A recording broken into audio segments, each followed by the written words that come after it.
Hello and welcome to the study channel of Bright International Secondary School. My name is Govind Purohit.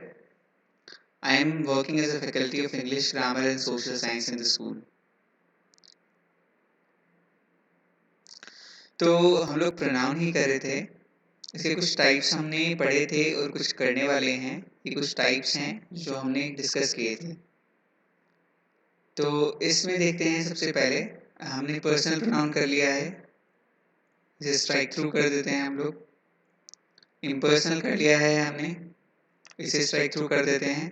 और आज हम लोग क्या क्या करने वाले हैं? आज हम लोग करने वाले हैं ये reflexive, emphatic, demonstrative, indefinite, distributive and relative. मतलब कुल मिला के आज हम लोग खत्म कर देंगे प्रोनाउन।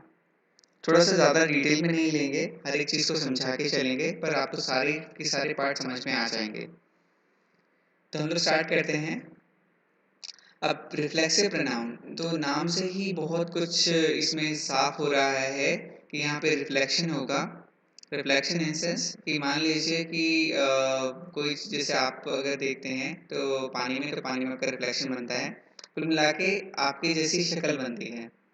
तो एग्जैक्टली सेम काइंड ऑफ चीज़ जो हम लोग बात करेंगे, जैसे सब्जेक्ट के जैसा जो वर्ड है वो ही ऑब्जेक्ट में आएगा, इस तरह की चीज़ें होंगी। तो जैसे मान लीजिए सब्जेक्ट में कोई प्रोनाउन है मेरा, वैसा ही प्रोनाउन हम लोग ऑब्जेक्ट में यूज़ करेंगे। वैसा ही मतलब मैं नहीं बोल रहा कि वो ही, वैसा ही मतलब बोल देंगे कि इक्वलेंट, नॉट इक्वल। ये आप अगर पढ़ते होंगे तो साइन आता होगा इक्वलेंट, तो इक्वलेंट यूज़ करेंगे ना कि इक्वल। तो हम लोग इसे अब थोड़ा सा ऐसे देखते हैं कि रिफ्लेक्सिव होता क्या है। सबसे पहले ये समझ लें, फिर बाकी हम लोग बाद में इसे डिस्कस करते हैं। तो basically according to definition, when self added to first person, यहाँ पे थोड़ा सा एक आई थिंक एरर होगा, फर्स्ट सेकंड और थर्ड तीनों ही होगा, first second and third person. Progressive case and compound person pronoun is formed. तो होगा क्या, मैं आपको एक चीज़ समझाता हूँ। सबसे पहले आप समझ लीजिए, इन सभी को समझने के लिए आपको एक चीज़ समझनी पड़ेगी, वो है compound personal pronoun. Personal pronoun तो पढ़ लिया, ये कंपाउंड क्या है? कंपाउंड ये है कि पर्सनल प्रोनाउन हम लोग जो बात कर रहे थे उसमें तीन केस थे, नॉमिनेटिव, प्रोग्रेसिव और एक्यूजेटिव। प्रोग्रेसिव केस में हम लोग ले रहे थे पोजेशन, जैसे कि माय, आर, इस तरह की चीज़ें ले रहे थे। अब ये जो सेंटेंस है ये बोलता है कि इस केस में, मतलब कि तीनों पर्सन के प्रोग्रेसिव केस में हम लोग जब सेल्फ जोड़ देते हैं तो क्या बन जाते हैं ये? माई सेल्फ,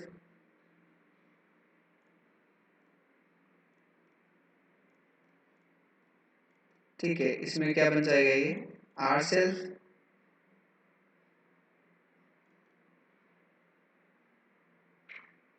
ठीक है। तो इस तरह के जो वर्ड बनते हैं इन्हें हम लोग बोलते हैं, इस तरह के वर्ड्स को हम लोग बोलते हैं क्या? Compound personal pronoun. समझ गए? तो मैंने समझाया आपको कि जो कि फर्स्ट सेकंड थर्ड पर्सन के प्रोग्रेसिव केस होते हैं, इनमें जो हम लोग सेल्फ जोड़ देते हैं, सेल्फ ऐड कर देते हैं, तो जो वर्ड्स बनते हैं उन्हें बोलते हैं कंपाउंड पर्सनल प्रोनाउन। अब आगे की कहानी समझाते हैं। यहाँ तक समझ में आ गया? एक बार देख लीजिए इसे वापस, मैं रेज कर रहा हूँ कर, ठीक है। तो कंपाउंड पर्सनल प्रोनाउन क्या होते हैं? कि जो प्रोग्रेसिव केस होता है उसमें हमारे जो वर्ड्स होते हैं माय, आर, इस तरह के, यो, योर, तो इनमें जब हम लोग सेल्फ ऐड कर देते हैं तो हमारा बन जाता है, सारा केस वो बन जाता है हमारा कंपाउंड पर्सनल प्रोनाउन। अब इसे समझने के लिए कुछ एग्जांपल देखेंगे हम लोग।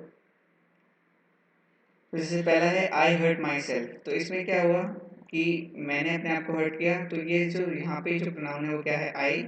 आई का रिफ्लेक्शन ही तो है माई सेल्फ, क्योंकि ये एक ही तो प्रोनाउन है, आई का ही प्रोग्रेसिव केस होता है प्रोनाउन, और उसी में ऐड कर दिया सेल्फ। तो सब्जेक्ट के जो प्रोनाउन था उसी में उसका प्रोग्रेसिव केस में सेल्फ ऐड कर दिया, तो ये हो गया हमारा रिफ्लेक्सिव प्रोनाउन। सेकंड देखते हैं, यू का प्रोग्रेसिव किसका होता है, योर में सेल्फ ऐड कर दिया तो ये ऑब्जेक्ट बन गया और ये इसी को शो कर रहा है। आई हर्ट माई सेल्फ, मैंने अपने आप को ही चोट पहुंचा दी। यू हर्ट योर सेल्फ, तुमने अपने आप को चोट पहुंचाई। और इसके बाद में ही हर्ट हिमसेल्फ, तो ही के बाद में हर्ट्स आएगा आई गेस यहाँ पे।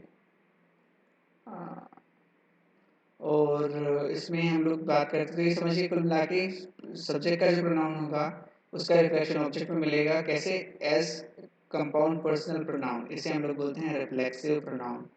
तो आई होप ये क्लियर हो गया होगा आप सभी को। एम्फेटिक प्रोनाउन, अब नाम से ही साफ हो रहा है कि एम्फेटिक मतलब एम्फेसाइज करेगा किसी चीज को। एम्फेसाइज कैसे करेगा मैं बताता हूँ। इन compound personal pronoun I use for emphasis the subject's pronoun. These kind of pronouns are called emphatic। मतलब कि मान लीजिए कि मेरे पास कोई सब्जेक्ट है, ठीक है, मेरा सब्जेक्ट है, वो कोई प्रोनाउन है। अब मेरा ऑब्जेक्ट जो होगा वो भी कोई प्रोनाउन होगा या नाउन होगा, नाउन या प्रोनाउन। अब मेरा ये जो सब्जेक्ट का प्रोनाउन है ये ऑब्जेक्ट वाले की तरफ इशारा कर रहा है, उसको डेमोन्स्ट्रेट कर रहा है कि मैं इसकी बात कर रहा हूँ। सब्जेक्ट ये बता रहा है कि मैं इस ऑब्जेक्ट की बात कर रहा हूँ। इस तरह के सेंटेंस बनेंगे एम्फेटिक। मैं समझा देता हूँ कैसे होगा ये, एग्जाम्पल के लिए समझ लीजिए। I will test myself, तो I will test myself, मैं अपने आप से ही टेस्ट कर लूँगा। इसमें ये जो सब्जेक्ट है ऑब्जेक्ट को बता रहा है, ऑब्जेक्ट को मतलब अपना एम्फसाइज कर रहा है, इस पर जोर डाल रहा है। तो अब एक दूसरा ही सेंटेंस लेते हैं, you your self does supervise this project. तो इसमें यहाँ पे ऑब्जेक्ट की तरह ये यूज़ नहीं हुआ, फिर भी एम्फसाइज कर रहा है कैसे। कुल मिला के जब सब्जेक्ट होगा हमारा प्रोनाउन, उसके साथ में जो हमारा जो कंपाउंड पर्सन प्रोनाउन है वो उसे एम्फसाइज करेगा। तो इस तरह के कंपाउंड पर्सन प्रोनाउन को हम लोग रिफ्लेक्सिव नहीं बोलेंगे, इसे हम लोग बोलेंगे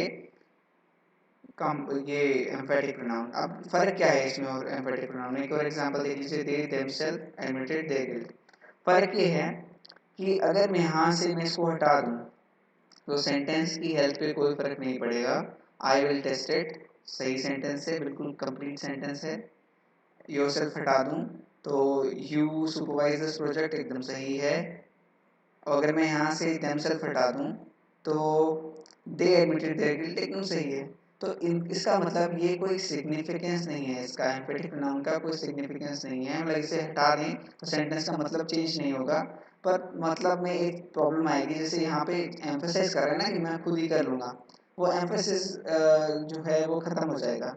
तो इस तरह से हम लोग जो रिफ्लेक्सिव और इसमें फ़र्क यही होता है, रिफ्लेक्सिव अगर हटा दें हम लोग तो सब जो मीनिंग है वो चेंज हो जाता है,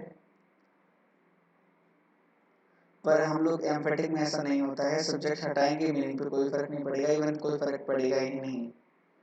डेमोन्स्ट्रेटिव, तो हम लोग डेमोन्स्ट्रेटिव की बात करते हैं। तो अगर कोई मेरा सब्जेक्ट किसी ऑब्जेक्ट की तरफ इशारा करता है, उसे डिनोट करता है, मेरा सब्जेक्ट है वो किसी ऑब्जेक्ट को डिनोट करता है, तो वो हो गया मेरा डेमोन्स्ट्रेटिव। जैसे मान लीजिए कि मेरे पास, अब इसके लिए कुछ वर्ड्स यूज़ करते हैं, एक मिनट मैं आपको बता रहा हूँ। इसमें के लिए कुछ वर्ड्स यूज़ करते हैं हम लोग, वो कैसे होते हैं, वो ऐसे होते हैं दिस दैट दीज दोस्त। आप अब इससे ऐसे समझिए कि मान लीजिए कि जो मेरा, मान लीजिए मैं ये बता रहा हूँ कि ये जो घर है ना, ये वाला, ये मेरा घर है, so this is my home. तो मैं 5 घर हैं उनमें से अपने वाले घर की तरफ इशारा करके बता रहा हूँ, तो मैं उसे डेमोन्स्ट्रेट कर रहा हूँ। That is my pen, these are my clothes, those are my plants. इस तरह की चीज़ें हैं। तो इस तरह से किसी के साथ भी यूज़ कर सकते हैं, फर्स्ट सेकंड थर्ड पर्सन के साथ, जैसे कुछ एग्जाम्पल में हम लोग देखेंगे। तो दिस इज माई बुक, तो ये दिस है, ये बुक की तरफ डिमॉन्स्ट्रेट कर रहा है, इसे बता रहा है कि ये वाली बुक मेरी है। सेम ये सेंटेंस है, ये पैसिव में है। दिस इज योर सीट, ये तुम्हारी है। तो ये वाली जो सीट है ना, ये वाली जो मैं इशारा कर रहा हूँ, ये वाली तुम्हारी, तो यहाँ पे ये डिमॉन्स्ट्रेट करने के लिए काम में आता है। these are my candies, those are your toys। तो इस तरह की चीज़ें आएंगी इसमें, दिस दैट, मतलब ये या वो। तो जब हम लोग जनरली हाथ से भी पॉइंट आउट करते हैं जब इस तरह के सेंटेंस बोलते हैं। तो इंडेफिनाइट, अब इंडेफिनाइट क्या होता है? जो कि डेफिनेट नहीं है। डेफिनेट नहीं है, क्या डेफिनेट नहीं है? जो कि सब जनरल में आ गया, सभी में आ गया, पूरी धरती में आ गया, वो हमारा डेफिनेट नहीं होगा। तो हम लोग इसे कैसे समझते हैं कि मान लीजिए सबसे पहले इसकी डेफिनेशन पढ़े, pronounce which refer to persons और things in general way. General वे में जब किसी चीज़ की बात की जाए, but do not refer any person और थिंग इन पर्टिकुलर। तो किसी पर्सन और थिंग को पर्टिकुलर बात नहीं करके हम लोग जनरल वे में बात करेंगे तो हमारा हो जाएगा इंडेफिनाइट, क्योंकि ये डेफिनेट नहीं ना किसी के लिए है ये। तो जैसे कि इसमें कुछ वर्ड्स यूज करते हैं, जैसे वन मतलब कि एक आदमी को या फिर एक एक व्यक्ति को ये करना चाहिए, नन मतलब किसी को नहीं, ऑल मतलब सबको, सब मतलब कुछ को, फ्यू मतलब कुछ को। सम और फ्यू में फर्क है, ये काउंटेबल है, ये अनकाउंटेबल है। मैनी मतलब बहुत, बहुत लोगों को या बहुत इस तरह के, मतलब बहुत के लिए यूज आता है ये। ठीक है, एक मिनट। हाँ, तो यहाँ तक हो गया था। हम लोग आगे चलते हैं, इसके कुछ एग्जांपल्स देख लेते हैं। एग्जांपल्स में मान लीजिए सबसे पहले हो गया, one must not boast once on success. अपने सक्सेस के बारे में ज़्यादा नहीं मतलब बताना चाहिए या ब्रैग नहीं करना चाहिए। तो इस तरह से सेंटेंस है। तो वन की यहाँ पे जो बात हुई है वो इम्पोर्टेंट है। वन की किसकी बात कर रहा है? वन मतलब एक व्यक्ति को, मतलब कोई भी एक व्यक्ति, जैसे वो मैं हूँ, जैसे वो आप हो, जैसे वो कोई तीसरा है, मतलब इसमें तीनों पर्सन इंक्लूड हो गए।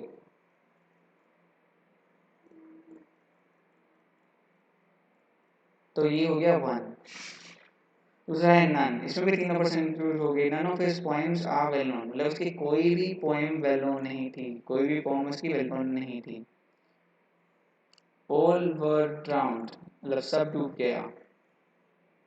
सम आर बोर्न ग्रेट, कुछ लोग जन्म से ही महान होते हैं, जैसे कि Gautam Buddha. Few escaped unhurt, कुछ लोग बच के निकल गए।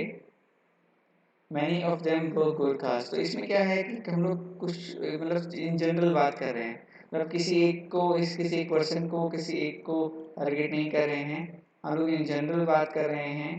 तो इस तरह के सेंटेंस आ जाते हैं इंडेफिनाइट में।